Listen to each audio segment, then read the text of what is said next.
Welcome to Only For Your Ears and today's episode. But first, I'd like to say thank you to all the people that have shared, liked, and subscribed. This is very much appreciated. Now, we'll continue with today's episode 40, The Golden Treasure, which I've renamed as The Hidden Treasure from Within. We'll start off with a usual summary, then I'll digress and give a brief reflection. Then we'll move on to my critical review, where we'll give examples with films or some real life stories. And then I'll give a little after thought about the film and the character and how it was portrayed in relation to this fairy tale. Then the trigger points. There will be some good and some maybe negative trigger points, hopefully mainly good. So let's begin with the golden treasure or the hidden treasure from within. Starting off with the prologue. The wife of a town drummer gave birth to a child with red hair, and everyone called the drummers redhead except for his mother, who called him Golden Treasure. His father dreamed of a brilliant future for him and hoped he would become famous. I digress. I'm glad to hear that even back in the day, some parents encouraged their children in the performing arts. But when war broke out, the drummer's red head had to fight. But he uses the drum in the war as a way to keep his talent alive. I digress. This is only natural. Most artists that are pulled away from their art find ways to keep their desires burning. These children, there are children that are born with extraordinary qualities, very definite. And this is the case of Peter, who has a great ability for music, especially for the drum. He uses it in the war when he grows up, accompanying him in his heart, when his love, and too, when his reputation grows, leading to fame and wealth. The summary from the instrument of an angel. I digress. I would never have thought the drums would come from an angel, perhaps a male angel. As he played, his fame grew and performed for kings and emperors, earning an order of knighthood and making his hometown proud. However, Peter never forgot his old master, the state musician, and supported his widowed mother, who cherished the memory of her golden treasure. I digress. Peter's heart is in the right place. He shows gratitude to the people who supported his talents. However, not all dreams come true for Peter. Lottie, the mayor's daughter, he had once loved, married the councillor's son instead. I digress. Lottie probably wanted to marry someone with a stable career in spite of the great status he got from his knighthood. The townspeople couldn't help but remember the passionate young Peter who had dared aim high. I digress. Yes, everybody remembers passionate people winning the heart of the mayor's daughter before losing her to a more suitable match. Yet, even as Lottie became a councillor's wife, Peter's extraordinary gift of music continued to shine, proving that there was indeed a golden treasure hidden within the heart and the soul of the drummer's redhead boy. I digress. The burning flame of passion never dies in artists.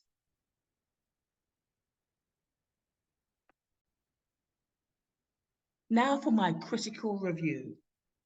This is a heartwarming fairy tale that gives hope to anyone who doubts whether or not they have the talent or if their pursuit for success is just a pipe dream. The idea that we could possess such gifts that go unnoticed for years until we accidentally find them, like a gem on a treasure hunt, is surprising because it's just under our nose. If we'd bother to focus on ourselves instead of others, the irony is that many of us have spent years being envious of the Peters of the world who discover their calling, passion from a young age and run with it. You might say, Melody, it's a fairy tale. This isn't what happens in the real world. And you would be right. But what I have learned from life and this narrative, I think we intuitively know what delicious unwrapped gifts that are contained within us. However, we bury them under manufactured guilt and shame because it doesn't suit the norms of society. And then we begrudge the Peters of the world for having the guts that we don't possess. Mind you, courage is more of a virtue than a talent. And because his talent is his soul, it never leaves him, not even when he falls in love or goes to war. In some instances, artists who were in the military, like the Second World War, would perform their talents for troops as a way to escape the serious, sad situation of conflict. The golden treasure with beautiful red locks enjoys his uniqueness, which is used as a blessing from his mother from day one, and therefore is able to embrace who he is and be the best version of himself, coupled with a wonderful nature filled with gratitude. The gist of this fairy tale is that a boy born with a golden halo of red hair who is able to ignite his creative passion by an instrument from an angel is able to make the most of who he is. Now let's take a look at a few examples. The fact that this great artist, I love it, red hair, very unique. People with red hair, bright red hair, are usually made fun of. He embraces his red hair in his uniqueness, and it has a lot to do with how his mother treated him. She embraced his uniqueness and said it was not basically treated him as though he was normal because he was normal in one sense, but in another sense, he had a great gift. Now, let's take a look at some examples. From the instrument of an angel, I digress. I would have never thought the drums would come from an angel, perhaps a male angel. As he played, his fame grew and he performed for kings and emperors, earning an order of knighthood, making his hometown proud. The first film that comes to mind is Rain Man. It's a film that follows the journey of Charlie Babbitt, which has Tom Cruise in it, who discovers that his estranged father has died and that he has an autistic brother with Savant syndrome. Raymond is played by Dustin Hoffman. Babbitt later learns that his father has left $3 million. Back then in the day, like in 1988, that was considered quite a nice sum of money. $3 million fortune to the mental institution where Raymond lives. In the beginning, Charlie's only attempts to have a relationship with his brother to gain access to the father's fortune. But over time, Charlie starts to warm up to Raymond and starts to care for him. Raymond's character was inspired by a brilliant man named King Peak. He was born with mar- macrocephaly, a condition where someone has an abnormally large brain. In Peake's case, he can remember everything, literally every detail or word he reads or hears once. That's amazing. Okay, so here's this person with an extraordinary talent. Now back to the film because they're related, of course. The afterthought, which is a new section that I've included. The sharpshooting businessman is humbled by his brother's autism, only to realize not only does he begin to open his heart, but recognizes his special abilities, like calculating many objects and having an incredible photographic memory. Charlie begins to see Raymond as his brother during a period of time and sees this connection with his half brother as a blessing in disguise. Well, wouldn't you know, this autistic people are usually extraordinarily intelligent. They just have a different emotional type of response to how we would respond to certain things. And his brother starts to realize, he says, he may be autistic, but he has this incredible talent. And he actually starts to see him more as a human being that he would like to relate to. So I think it gives an interesting example about hidden talents.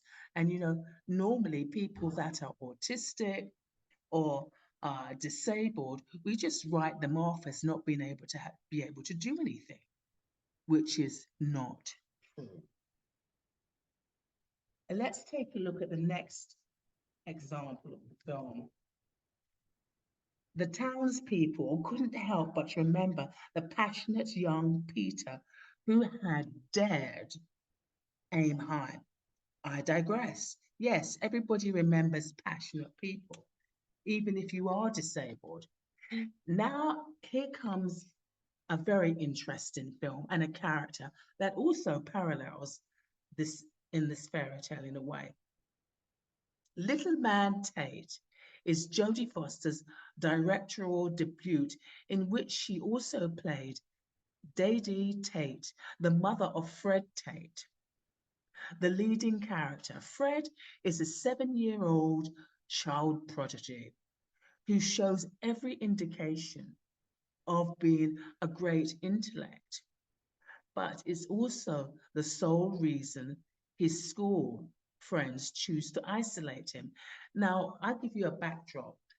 This woman, the mother, they come from a working class neighborhood.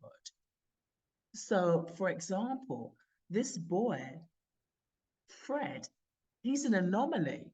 How can he be so intellectually brilliant? Okay, at 7 years old.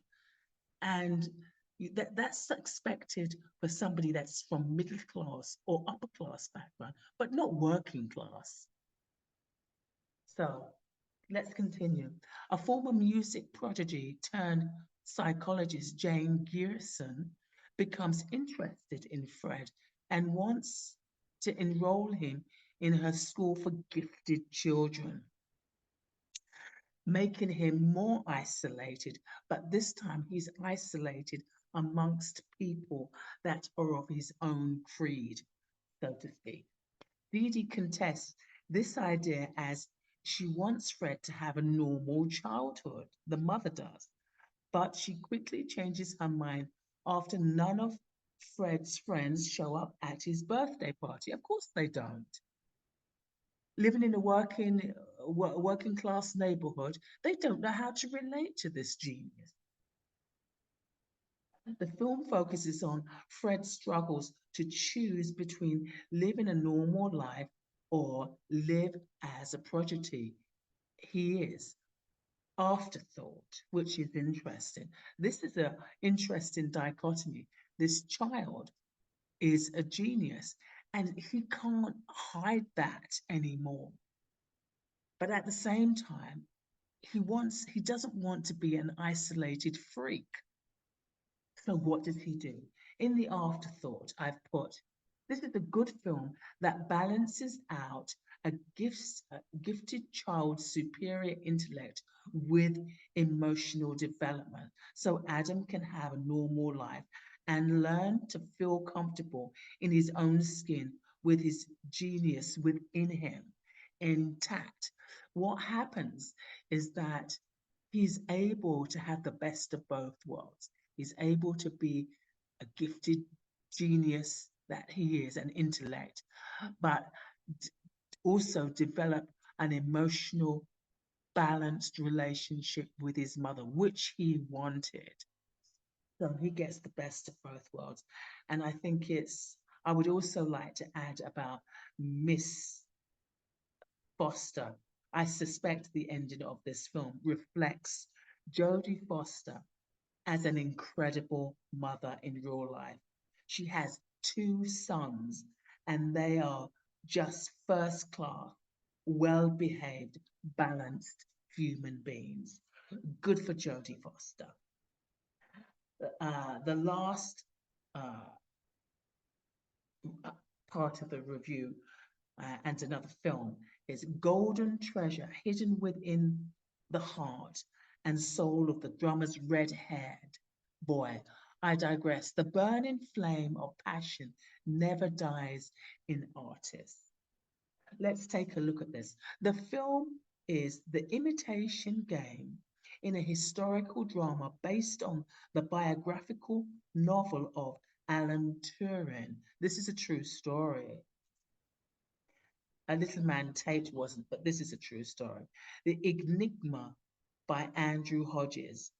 Alan Turing gets invited by M16 to help them decode Enigma, which uh, which is like a cryptic had deemed near impossible to crack. Turing, along with Joan Clark, which is played by Keira Knightley, and his team tries to analyze the messages while he builds a machine that he believes will decipher the code. Okay, the movie. So Turing and his team eventually succeed in their mission, but things take a turn when the British authorities discover Turing's homosexuality and imprison him for gross indecency. I don't know what to say about that. A person that has contributed such enormous gift and help to the British, and they grumble about his homosexuality. It's beyond me. In prison. The film's conclusion indicated that Turing committed suicide, but Turing's legacy of creating a universal computing machine has lived on through the widely used mathematical model in modern computers we use today. My afterthought in this. There is a bittersweet ending to this film, which illustrates that depending on the lifestyle or mental health of the artist or genius, some are easier to express gratitude for their enormous contributions to society. Turing's invention and genius was extraordinary. However, his homosexuality was considered a problem for the British authorities. He commits suicide because he can't love who he loves publicly. Part of his punishment is to undergo chemical castration.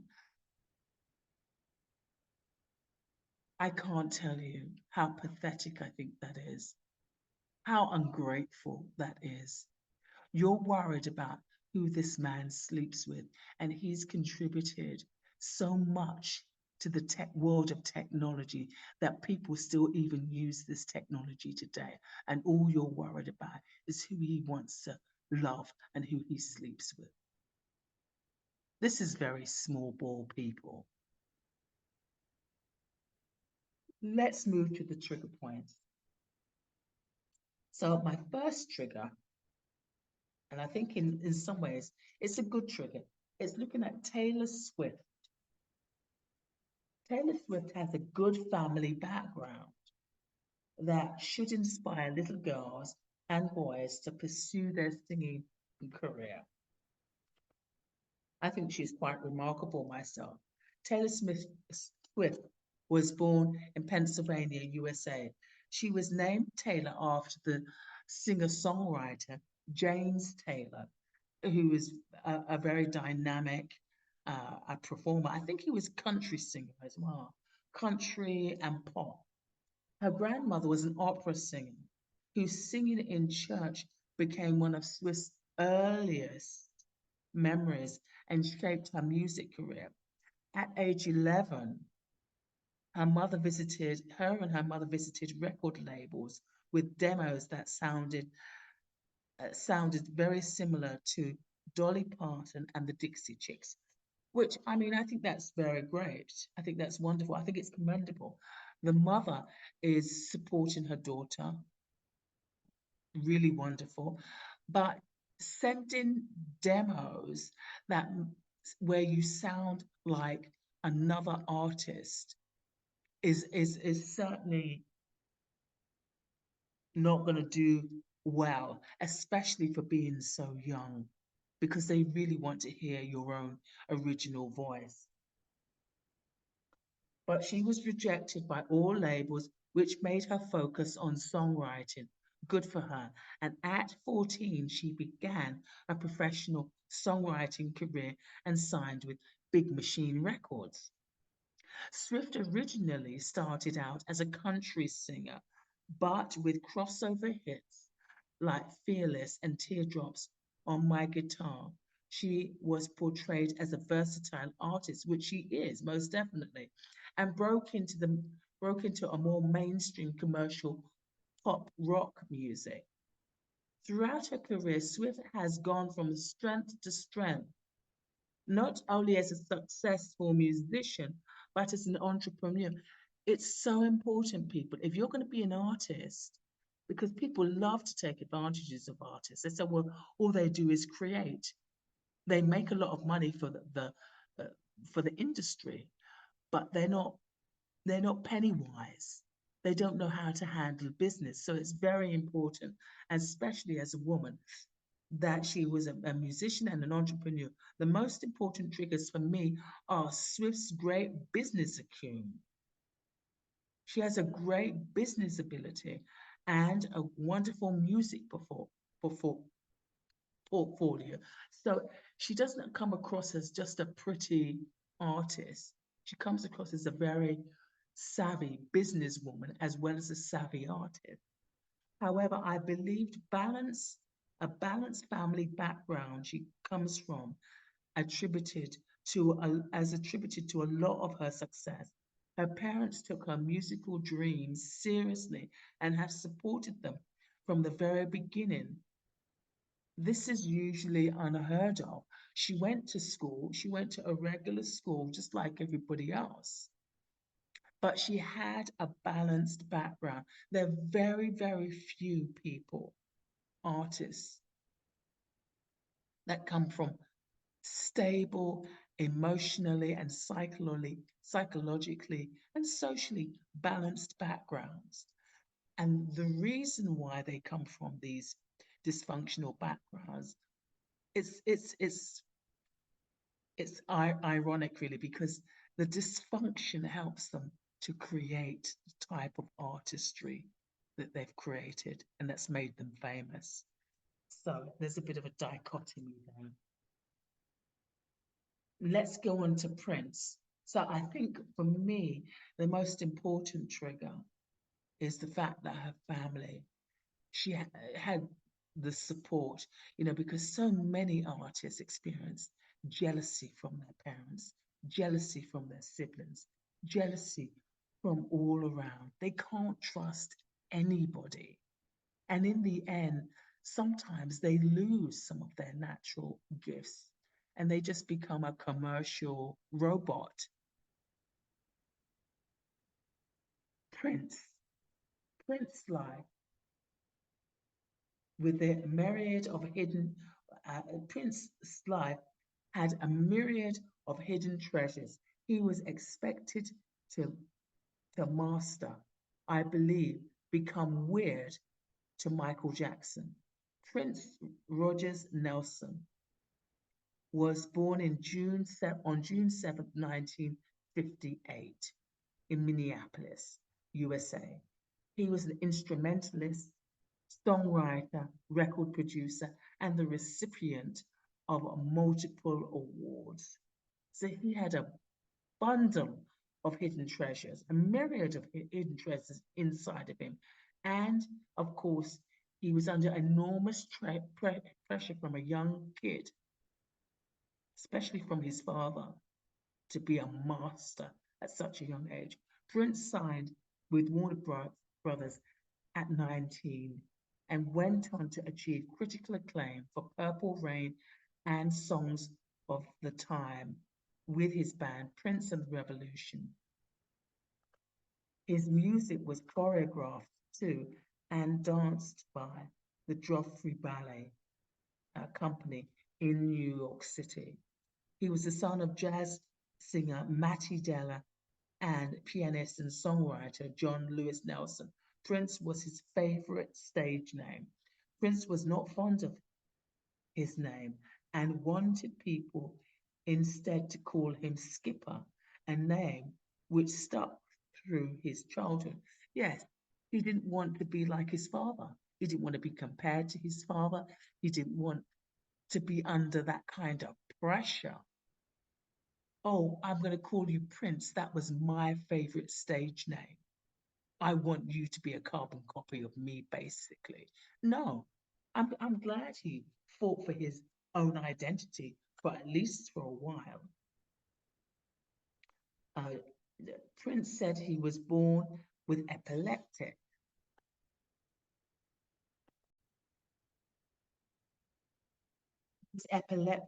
and had seizures when he was young. He stated, "My mother told me one day I walked into her and said, 'Mom, I'm not going to get sick anymore.'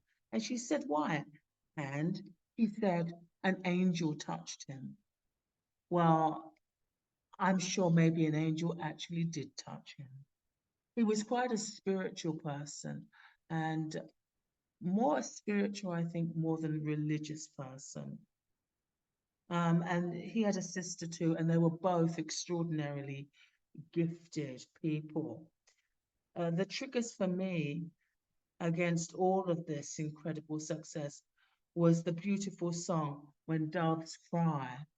And this song, which talks about his parents' broken marriage, I think, like most artists, these raw emotions of family malfunctions and abandonment causes tremendous trauma in a young child's life that create a great canvas, actually. It's a dichotomy, creates a great canvas to explore such rich soul moving topics. Something tells me that he couldn't live a normal life similar to Michael Jackson, although different in different respects to sexual behavior. He didn't have the same problems that Michael Jackson had. It didn't matter if he could play every instrument and write the most riveting songs. Nothing compares to you was the most one of the most breathtaking songs that he wrote. He didn't feel that he was good enough. He died lonely in an elevator in his house while writing songs. He just exhausted himself. He exhausted his talent, exhausted everything that he had. And he didn't feel he was good enough. What a pity, and what an extraordinary inner talent that was expressed outwardly with both Taylor Swift and Prince. Now for my story. My story. I wanted to be a fashion designer, and then I became a dancer and a choreographer, which I was happy with. I still had ideas about clothes and costumes for dancers as well. I mean, it was just in my blood. In my early school years, I hoped to be a fashion designer, as I said, but fate intervened and I was a dancer. However, when I got sick in my body and stopped dancing, I assumed my career in the artistic field had come to an abrupt end. But God had other plans. He most certainly did. He said, well, Melody, you're going to find out that you have an ability to speak and encourage people, like maybe being a motivational speaker, which I never thought of, and be very good at giving presentations, clear information. I didn't, and that became an extension of what I was able to do physically. I was able to use my voice and to express myself, express my ideas, express emotions, and at the same time, I still had the ability to dance, but I just wasn't dancing professionally. And then through that, the writing came in. I started through my time in Canada, to be quite honest. I started writing down my feelings, and some of them formed into poems. So, and maybe an idea for a story. I wouldn't say a novel, but a story. So I started to um, discover other talents. And what was most interesting, um, I was an event planner. I knew how to decorate the room as well to make it nice for people to sit down and have a meal. I was good at drawing. I could draw a good still life. There were many different things. I wanted to do arts and craft. So I realized that I had many, many different ideas, creative ideas, and talents. And on top of that, I realized I was very, very resourceful. I didn't realize I was as resourceful as I am until I was hit with the pandemic. And I thought it was just what I was resourceful just because I needed to survive. But I realized that I was creatively resourceful, starting this platform with these stories is creative and is another branch of that inner talent, inner ability that I did not realize I had. If I hadn't stopped dancing or if I hadn't been forced to stop dancing, I wouldn't have recognized some of these things. Last but not least, actually, I want to talk about the situation when I was at church, and I still go to church now, but this was before I had left and come back. In the earlier days, I was having such a difficult time with the church, and they did everything they could. They didn't want me to dance. Well, of course, I wasn't going to dance because I couldn't dance anymore professionally. But they they decided, well, we're going to have somebody else who's going to be the dancer. And I said, I'm fine. I don't want to dance. Thank you very much. So they they wanted any kind of talent that I had, creative talent, whether it be writing or with ideas. They wanted to squash it and push it to the side. They didn't want me to be part of it. So they put me into doing something with money. So I said, fine, I don't mind counting the money. I just provide a service. And then one day an opportunity opened up for me to decorate the table with tr- different trays and plates and putting biscuits on a tray and making the coffee and making water for the tea. So that's what I did. But what happened was I was really good at putting the biscuits on the plates. I would design, each plate would have a different design, and people started to stand and watch me decorate these simple plates with these biscuits and with these cookies. And there was one little boy who wanted to be an artist, And he would just stand and watch and watch and watch and watch me until one day he stood next to me and he took a tray for himself and started decorating the plates. And so I said to him, why don't you take those biscuits and decorate the other table? It'd be perfect. What was interesting is that God had made me find art in whatever I did. Whatever I, it didn't matter how much they wanted to squash my talent. He said, it's coming right back up at you. And even the pastor's wife stood at the table and she said, it's like art. So if I hadn't been forced or put in the situation to stop dancing, I don't think I would have found out, would discovered all the other talents that I have within me. So that was a real blessing in disguise. Uh, we don't know what we have inside of us sometimes. We think we know all of it, but we don't. So I just want to encourage you to take a look at some of your hidden talents that you have and start using them. You don't have to be a professional to have talent. Talent is talent, whether you are making money from it or not. Thank you very much for listening. And I'll end with my usual quote: healing is a lifelong blessing and lesson and gift we give ourselves, body, mind, and soul. Healing is a lifelong blessing, lesson, and gift we give ourselves, body, mind, and soul. Thank you very much. And please share and like.